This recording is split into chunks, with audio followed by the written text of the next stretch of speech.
নমস্কার সবাইকে, আশা করি সবাই ভালো আছেন, সুস্থ আছেন। আজকে আমি নিয়ে চলে এসেছি বাঙালির অনেক পুরনো ঐতিহ্যবাহী রেসিপি, যেটা হলো কলা পাতায় মাছ।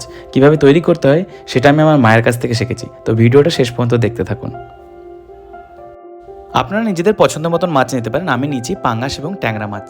রান্নার জন্য উপকরণ: কুচিয়ে রাখা পেঁয়াজ, রসুন, আদা, শুকনো লঙ্কা, কাঁচা লঙ্কা। শুকনো লঙ্কাটা অপশনাল, আপনারা চাইলেও দিতে পারেন, না দিতে পারেন। জিরে এবং কুচিয়ে রাখা কিছু আলু। তো সমস্ত কিছু আমি কেটে রেডি করে রেখে দিয়েছি।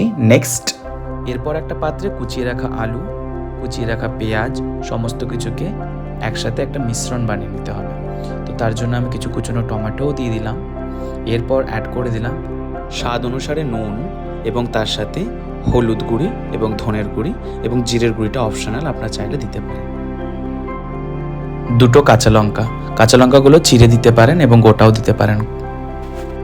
এরপরে যে মশলাটা বানিয়ে নিয়েছিলাম সেই মশলাটা এর মধ্যে ঢেলে দিলাম। এর মধ্যে আছে আদা, জিরে, কাঁচা লঙ্কা, পেঁয়াজ। এরপরে পরিমাণ মতো তেল দিয়ে দিলাম। এরপরে সমস্ত উপকরণগুলোকে ভালোভাবে মিশিয়ে নিলাম। তাহলে মশলাটা সমস্ত কিছুর মধ্যে ভালোভাবে ঢুকে যাবে এবং স্বাদটা অনেকটাই ভালো হবে। এরপর গ্যাসে তাওয়াটা চাপিয়ে দিয়ে তার মধ্যে কলা পাতাগুলো ভালো করে অ্যারেঞ্জ করে নেব, যাতে কোনোভাবে মশলাগুলো বাইরে বেরিয়ে না যায়। তো তার উপরে আরেকটা কলা পাতা দিয়ে তার মধ্যে একটু তেল, এবার মাছগুলোকেও এই মশলাটার সাথে মিক্স করে নেব।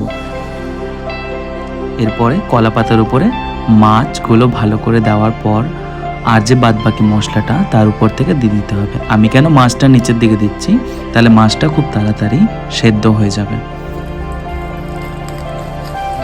এরপর আলু, পেঁয়াজ আর মশলাটা উপর থেকে দিয়ে দিলাম। তো এটা ভালো করে স্প্রেড করে দিতে হবে চারিদিকে, যাতে সমস্ত দিকটা ভালো করে সেদ্ধ হয়ে যায়।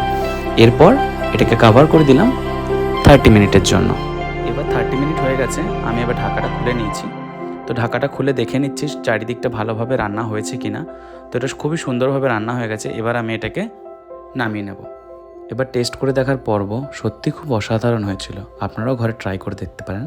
আর যদি আমার ভিডিওটা ভালো লেগে থাকে, লাইক, কমেন্ট অ্যান্ড সাবস্ক্রাইব করতে ভুলবেন না। আপনাদের সাপোর্ট থাকলে আরও অনেক নতুন ভিডিও নিয়ে আপনাদের কাছে আসতে পারবো। ধন্যবাদ।